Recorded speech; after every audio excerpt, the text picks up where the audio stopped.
The starship descended through the clouds of New Eden like a blade cutting through silk. Princess watched from the observation deck as the human colony world grew larger in the viewport. Green forests stretched across the continents. Blue oceans sparkled under the yellow sun. It was a beautiful world, she admitted to herself, even if it belonged to the humans. Behind her, two small voices argued about who would get to look out the window first. Turned and saw her twin daughters, Sira, and pushing each other gently with their tails. Their scales were a soft purple, not yet darkened to the royal blue they would develop with age. They were only 6 years old in human counting, still curious about everything, still innocent to the dangers of the galaxy. "Mother, is that where the humans live?" Sira asked, pressing her snout against the glass. "Yes, little one," replied. "This is New Eden. We are here to talk with their leaders about peace between our peoples." "Are humans scary?" asked, her large golden eyes blinking with concern. Considered the question. The Empire had known about humans for only 30 years. In that time, they had learned that humans were warm-blooded creatures covered in soft skin instead of scales. They were smaller than warriors but surprisingly strong for their size. They built colonies on dozens of worlds. They were not scary in the way predators were scary, but they were strange, and strange things made uncomfortable.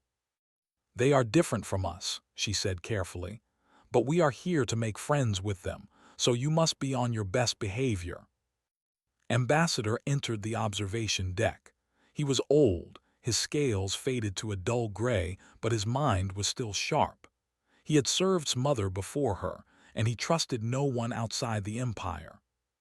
"Your Highness," he said with a slight bow, "I must again express my concerns about bringing the young princesses to this summit. The humans are unpredictable. Their world is not safe for children." "My daughters will stay in our secured quarters," replied. "They will be surrounded by guards at all times. I want them to see that their mother works for peace, not war. This is an important lesson for future rulers." His tail twitched with disapproval, but he said nothing more. He had learned long ago that arguing with the princess was like arguing with a stone wall. The ship landed at the colony's main spaceport. Humans gathered to watch, their faces showing curiosity and excitement. Noticed how different they looked from each other. Some had dark skin, some had light skin. Their head fur came in many colors. They wore colorful clothes that seemed impractical for any serious work. Strange creatures indeed. Commander Lisa Grant waited at the bottom of the landing ramp. She was a tall woman with short brown hair and calm gray eyes. She wore a uniform that marked her as the head of colony security. When descended the ramp, Lisa stepped forward and extended her hand in the human greeting gesture. Had studied human customs. She took the hand and shook it briefly. Lisa's skin was warm to the touch, almost hot, resisted the urge to pull away. "Welcome to New Eden, Princess," Lisa said. "We are honored to host this summit. I hope your journey was comfortable." "It was acceptable," replied. "These are my daughters, Sira, and they will be staying in our quarters during the negotiations." Lisa smiled down at the two small aliens. "Hello there. I have a niece about your age. Maybe you can meet her sometime." Sira and hid behind their mother's legs, peeking out at the strange human woman. Lisa laughed softly. It was a warm sound that surprised. The first day of the summit went well. Sat across from Governor Harold Price and discussed trade routes, border agreements, and cultural exchanges. The humans were eager to establish good relations with the Empire. They offered fair terms. Began to think that perhaps worries were unfounded. That night visited her daughters in their quarters. The rooms had been adjusted for comfort, with heating panels on the floors and walls. Sira and were playing with toys they had brought from home. "Did you make friends with the human's mother?" asked. "We are working on it," said. "These things take time, now sleep well. Tomorrow is another long day." She kissed both daughters on their foreheads and left them with their guards. 4 warriors stood outside the door, armed and alert. Nothing could possibly go wrong. The second day of negotiations began early, was deep in discussion about mining rights when a guard burst into the meeting room. His scales had gone pale with fear. "Your Highness," he gasped, "the princesses, they are gone."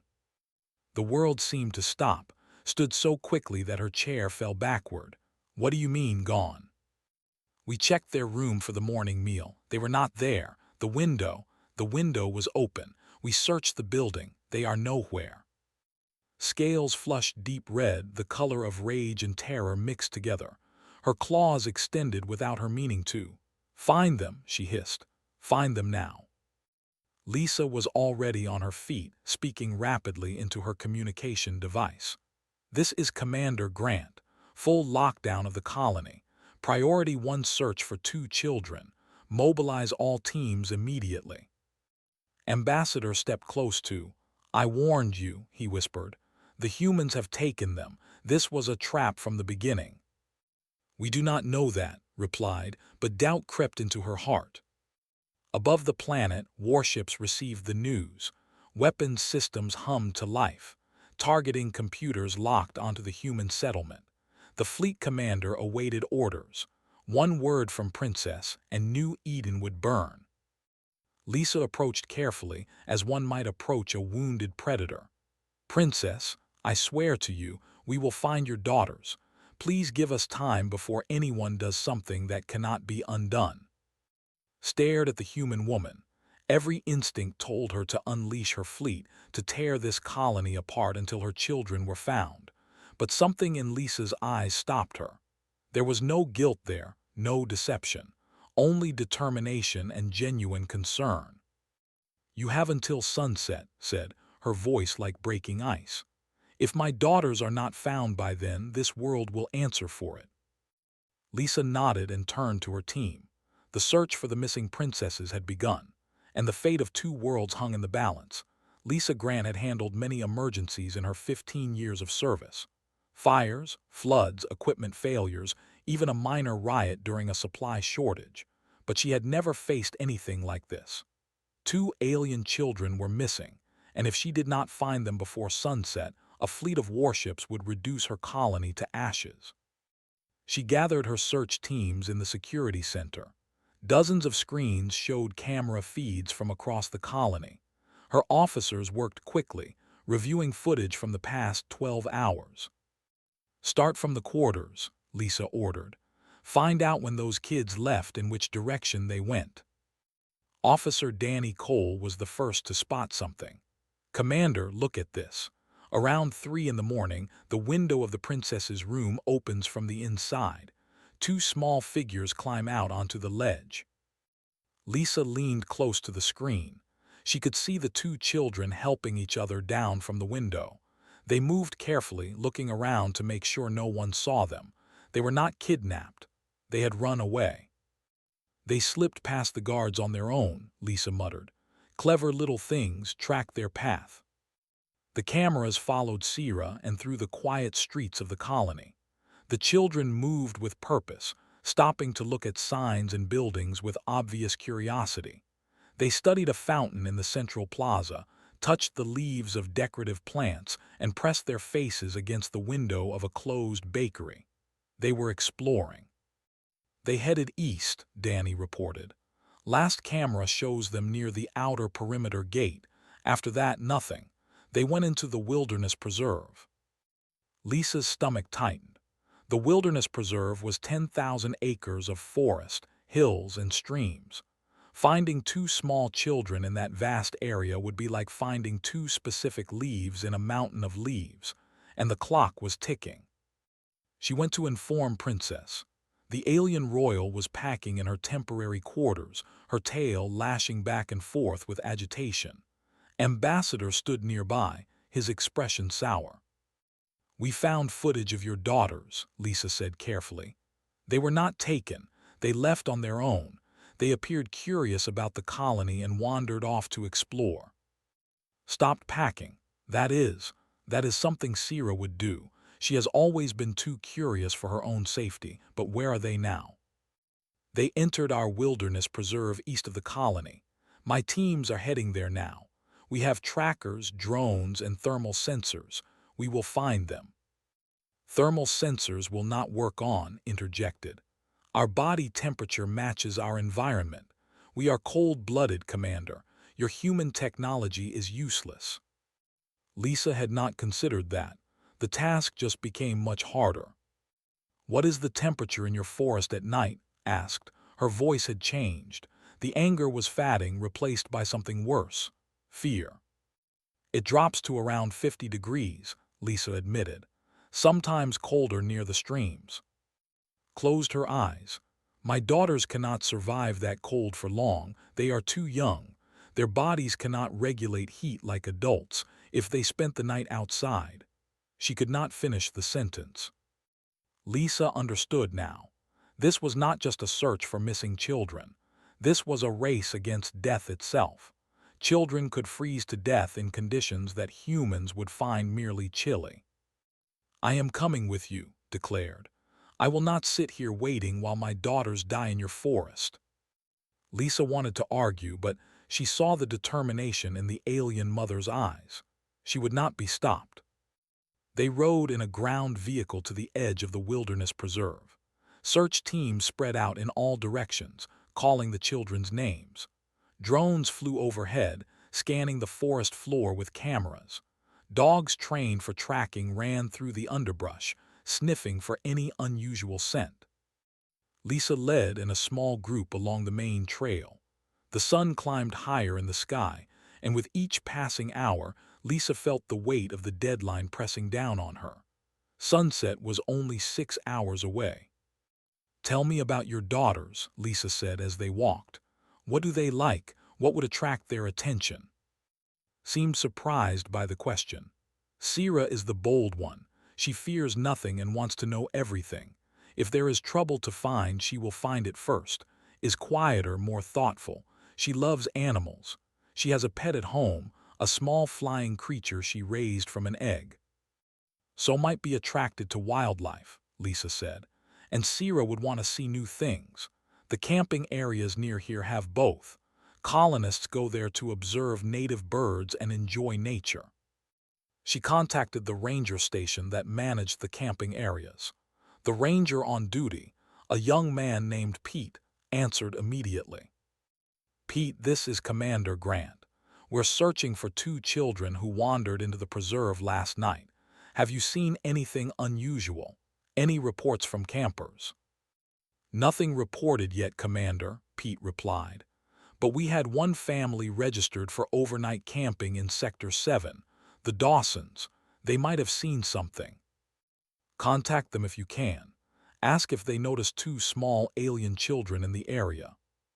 Will do. I'll get back to you as soon as I hear anything. Listen to the exchange with growing anxiety. Your colonists camp in the wilderness, voluntarily, with predators and cold and darkness. Humans enjoy being in nature, Lisa explained. We find it peaceful, and our bodies can handle the cold. We generate our own heat. A useful ability, admitted quietly. They continued searching. The forest was dense and beautiful, filled with tall trees and thick bushes. Sunlight filtered through the leaves, creating patterns of light and shadow on the ground. Under other circumstances, Lisa might have enjoyed the walk. Today, every minute felt like a countdown to disaster. Then her communicator crackled to life. It was Pete from the ranger station. Commander Grant, I reached the Dawsons. You're not going to believe this. They found the kids. The children wandered into their campsite last night. They're safe. They've been with the family all night. Lisa stopped walking. Relief flooded through her body like warm water. Say that again, Pete. The children are safe. Yes, ma'am, safe and sound. The Dawsons took them into their tent when they found them shivering, kept them warm all night. The kids are still sleeping. Lisa turned too. The alien princess was staring at her, waiting, barely breathing. We found them, Lisa said. They're alive. A human family found them last night and kept them warm. They're safe. Made a sound that Lisa had never heard before. It was somewhere between a cry and a laugh. Her legs seemed to weaken, and she leaned against a tree for support. Her scales shifted through several colors before settling on a pale, trembling blue. "Take me to them," whispered. "Please take me to my daughters." Lisa nodded and began guiding the princess towards Sector 7. The crisis was not over yet, but the children were alive. Now just needed to see them with her own eyes. The night before, while chaos was building in the colony, Jake Dawson had been teaching his son about the stars. They sat outside their tent in the camping area, looking up at the sky. New Eden had 2 moons, both visible tonight. Thousands of stars sparkled in the darkness. The air was cool and fresh, carrying the scent of pine trees and distant flowers. "You see that bright one there?" Jake pointed. "That's actually not a star. It's so far away that the light we see left there years ago." Ben, who was 8 years old with messy brown hair and a face full of freckles, squinted at the sky. "Are the really lizard people, Dad?" "They're not lizards exactly," Jake explained. "They just look a bit like lizards to us. They're smart people with their own cities and spaceships. Their princess is visiting our colony right now to talk about peace." "Cool," Ben said. Though he was more interested in the marshmallow he was roasting over their small campfire. Amy Dawson emerged from the tent carrying 3 cups of hot chocolate. She was a nurse at the colony hospital, with kind eyes and steady hands. She gave 1 cup to Ben and 1 to Jake, then sat down beside them. "Beautiful night," she said. "I'm glad we finally took this trip. We've been talking about it for months." Jake smiled and put his arm around her. "Nothing like getting away from everything for a while. No work, no news, no worries, just us and the forest." They enjoyed the peaceful silence for a while. The fire crackled softly. Somewhere in the distance, a night bird called out its song. Ben finished his marshmallow and started making another. Then Jake heard something, a rustling in the bushes nearby. He held up his hand for quiet and listened. The rustling came again, closer this time. Something was moving through the underbrush toward their camp. "Stay behind me," Jake said softly. He picked up a flashlight and pointed it toward the sound. 2 small figures stumbled out of the darkness and into the circle of firelight. Jake's first thought was that they were children in costumes. Then he looked closer and realized the truth.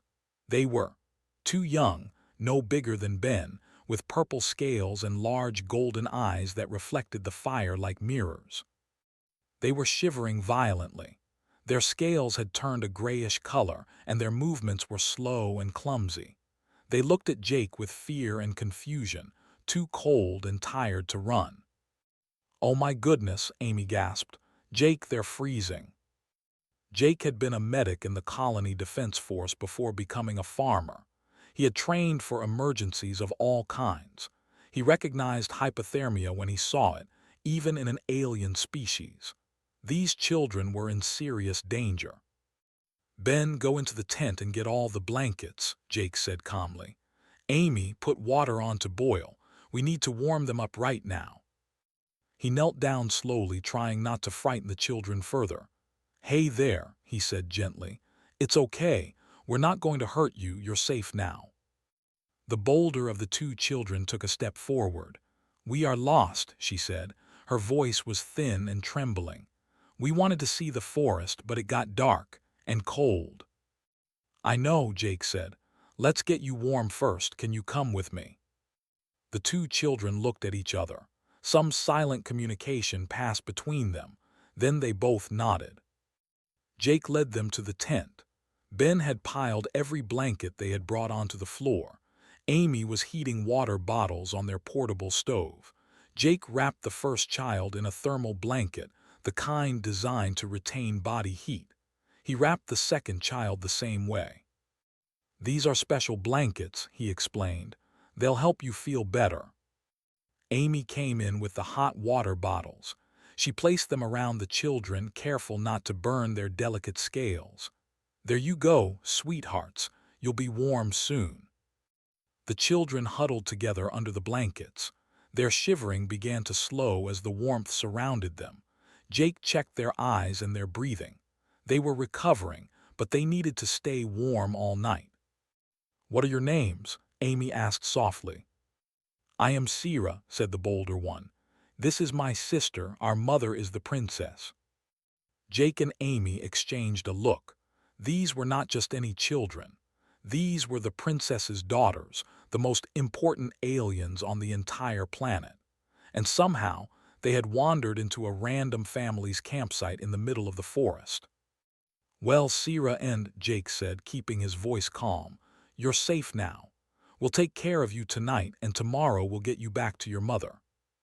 "Are you going to hurt us?" asked. Her voice was so small and scared that it broke Jake's heart. "No, sweetheart, we would never hurt you. We're going to help you." Ben appeared at the tent entrance, clutching his stuffed bear. It was worn and old, a toy he had loved since he was a baby. He walked over to and held it out. "You can borrow Mr. Buttons," Ben said seriously. "He makes me feel better when I'm scared." Looked at the strange, fuzzy creature. She reached out with a clawed hand and touched its soft fur. Something in her expression changed. She took the bear and held it close to her chest. "Thank you," she whispered. Jake organized the sleeping arrangements. The tent was large enough for the whole family, but tonight it would be crowded. He placed himself on one side with Ben, creating a wall of warm human bodies. Amy positioned herself on the other side with extra blankets. "You girls sleep in the middle," Jake said. "We'll keep you warm." Sierra looked uncertain. "Our mother says outsiders are dangerous." "Sometimes mothers worry too much," Amy said with a gentle smile. "Tonight we're not outsiders, we're friends." The children settled between the humans. At first they were stiff and nervous, unsure of the strange, warm creatures surrounding them.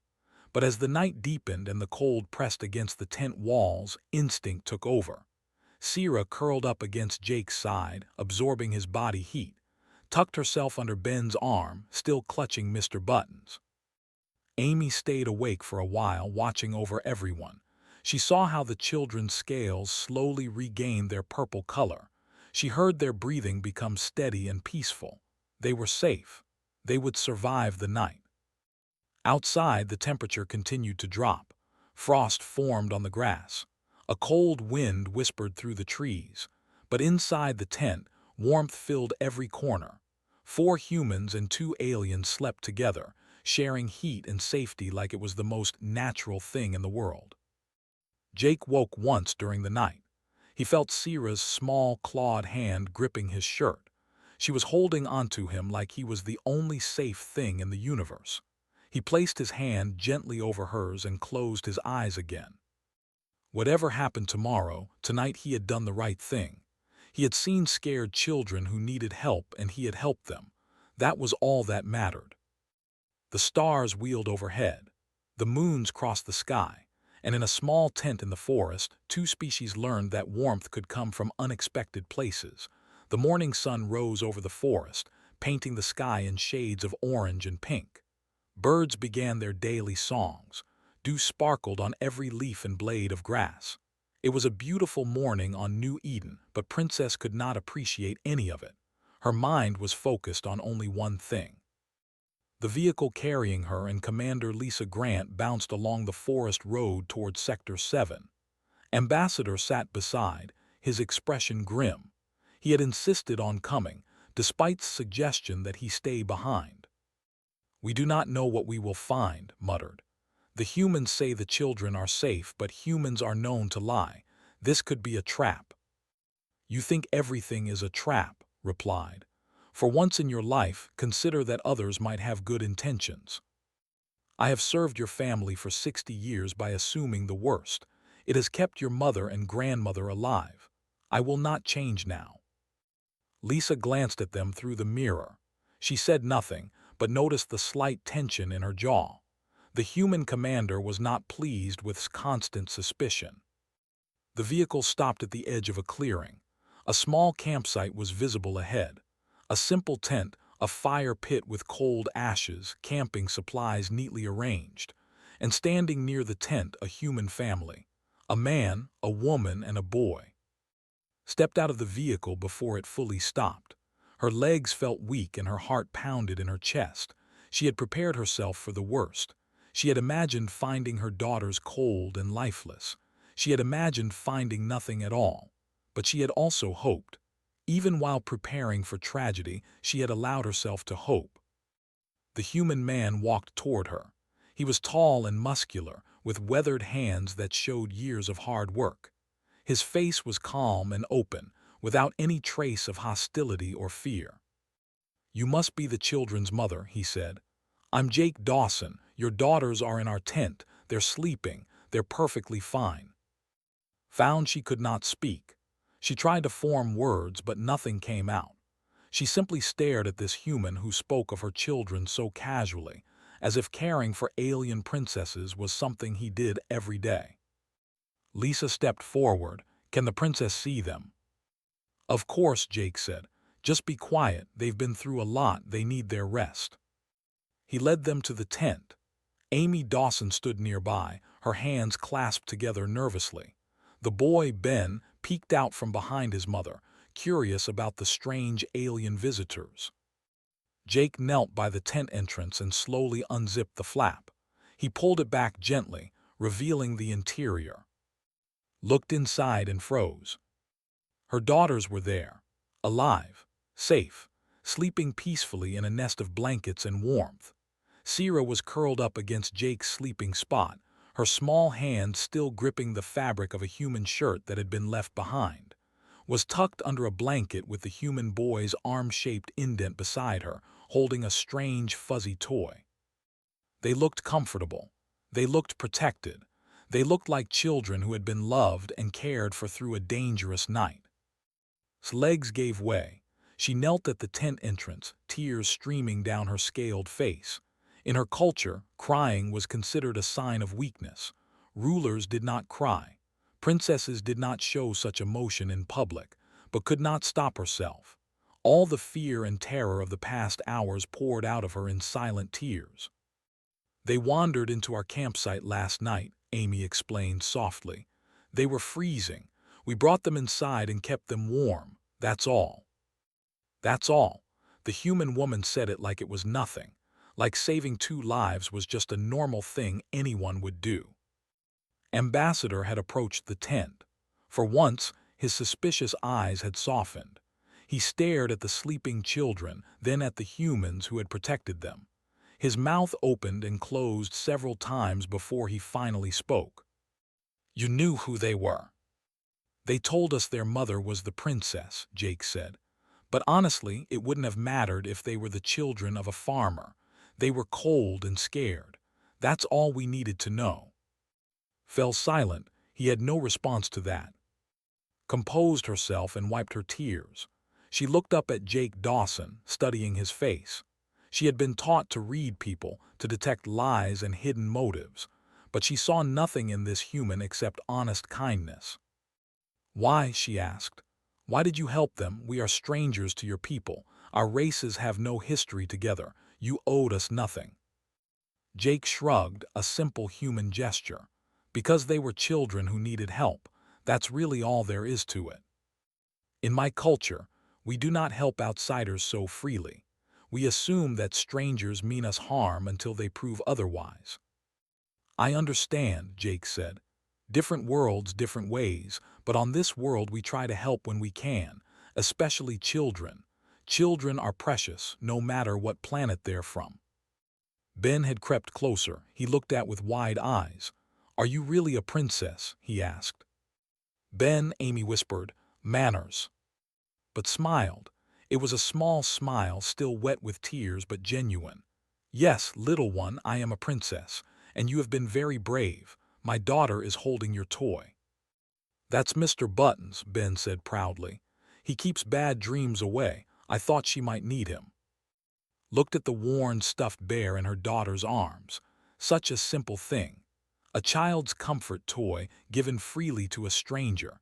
It meant more to her than all the gold in her treasury. Sierra stirred inside the tent.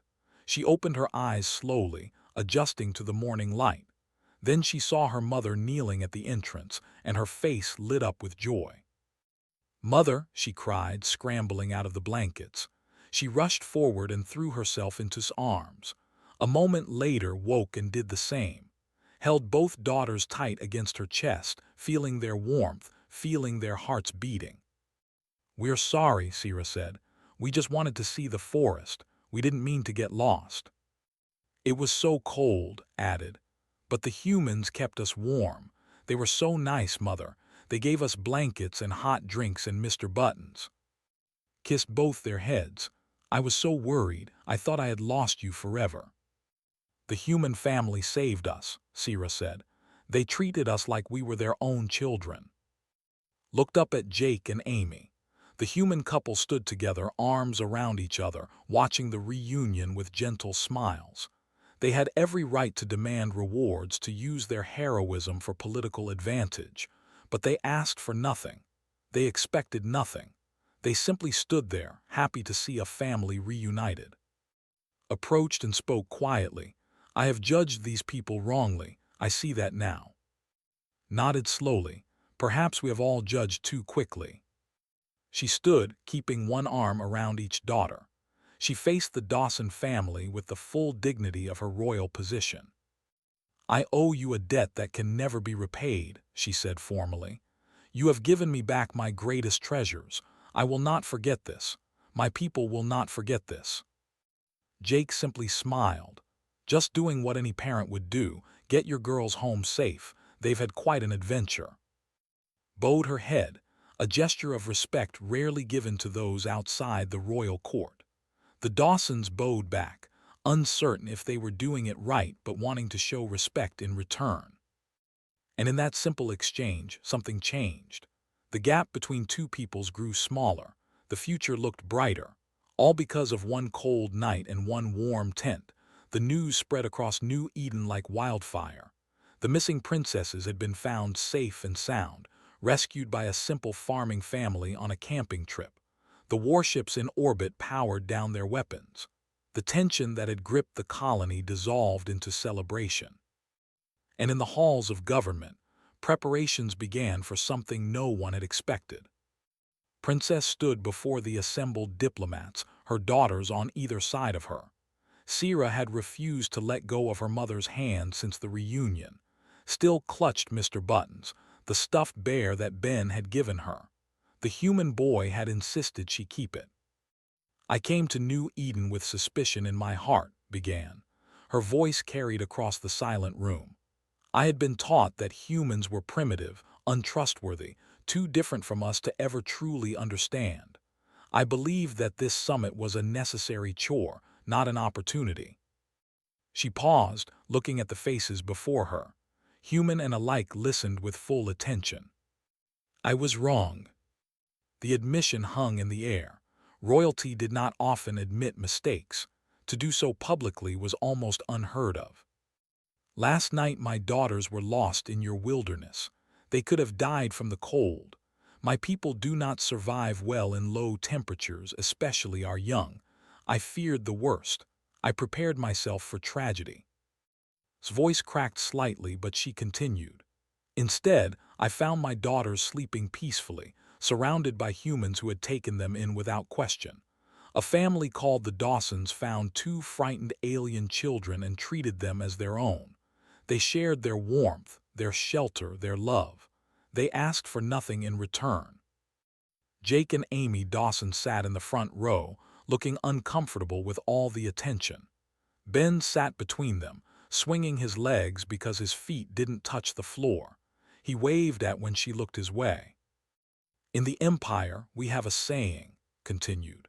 "The truth of a people is shown not in their words, but in their actions when no one is watching. The Dawsons did not know I would learn of their kindness. They did not act for reward or recognition. They acted because they saw children in need and could not walk away." Ambassador stepped forward. The old advisor had been silent since returning from the forest. Now he spoke, and his voice carried the weight of 60 years of diplomatic experience. "I have spent my life distrusting outsiders," he said. "It has served me well and kept my royal family safe, but wisdom means knowing when to change. What I saw today changed me. These humans showed my people a lesson we had forgotten. Kindness does not require understanding. Help does not require a shared history. Sometimes, the right thing is simply the right thing. Governor Harold Price rose from his seat. Princess, we are honored by your words.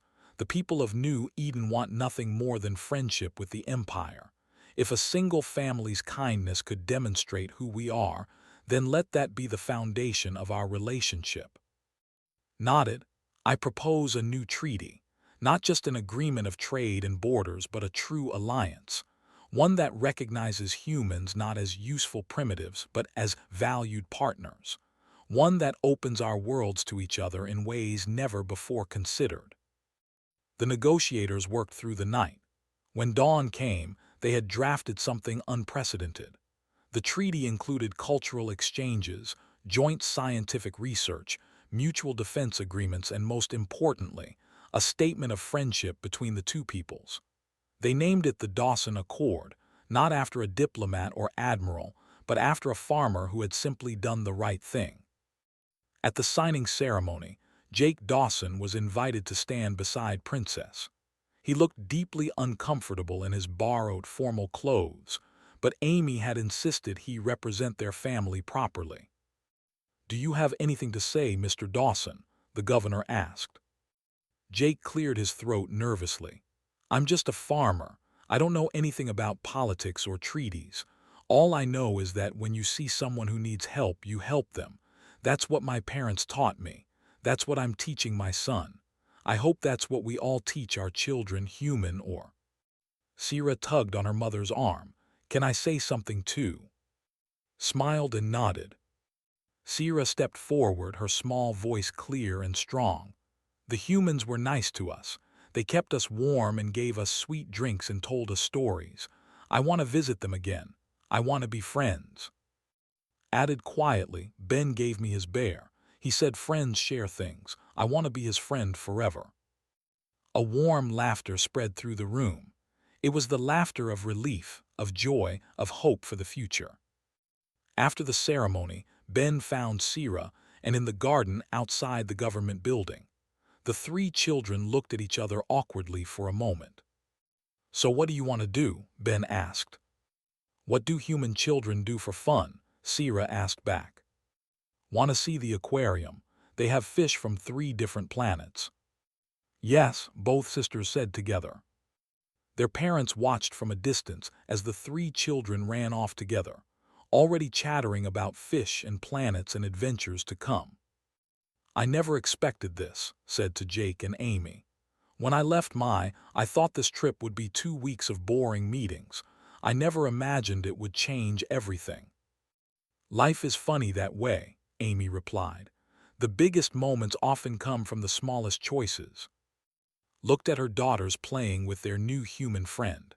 "Wants to write letters to Ben when we return home. Would that be acceptable?" "Ben would love that," Jake said. "He's already asking if he can visit your planet someday." "He would be welcome. Your entire family would be welcome, as guests of the royal house." Over the following years, the friendship between the children grew strong. Letters turned into video calls. Video calls turned into visits. Sierra and returned to New Eden many times, always staying with the Dawson family.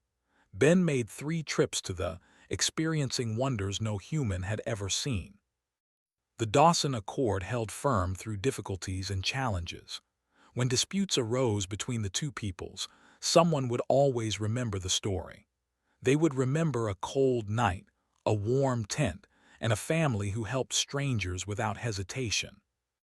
At a council meeting 20 years later, when the Empire and Human Alliance faced a crisis that threatened war, it was Sierra who stepped forward. She had grown into a respected diplomat, trained by her mother and shaped by her friendship with humans. "Before we make decisions we cannot take back," she said, "I want to tell you a story. When I was 6 years old, I got lost on a human world. I should have died, but a human family saved me. They kept me warm all night. A human boy gave me his favorite toy because he thought I was scared." She pulled out Mr. Buttons, worn and faded after 20 years but still carefully preserved. This bear taught me that kindness has no species, help has no nationality, friendship has no borders. If we learned that lesson once, we can remember it again. The crisis passed, peace was maintained, and the story of one cold night continued to be told, passed down through generations, a reminder that the smallest acts of kindness could shape the fate of worlds. Years later, when historians wrote about the alliance between humans, and they always began with the same chapter, it was called The Night in the Forest. It was about two lost children, a warm tent, and the humans who taught an empire about love. Some things, they wrote, were more powerful than weapons, more lasting than treaties, more important than power. Some things were simply the right thing to do.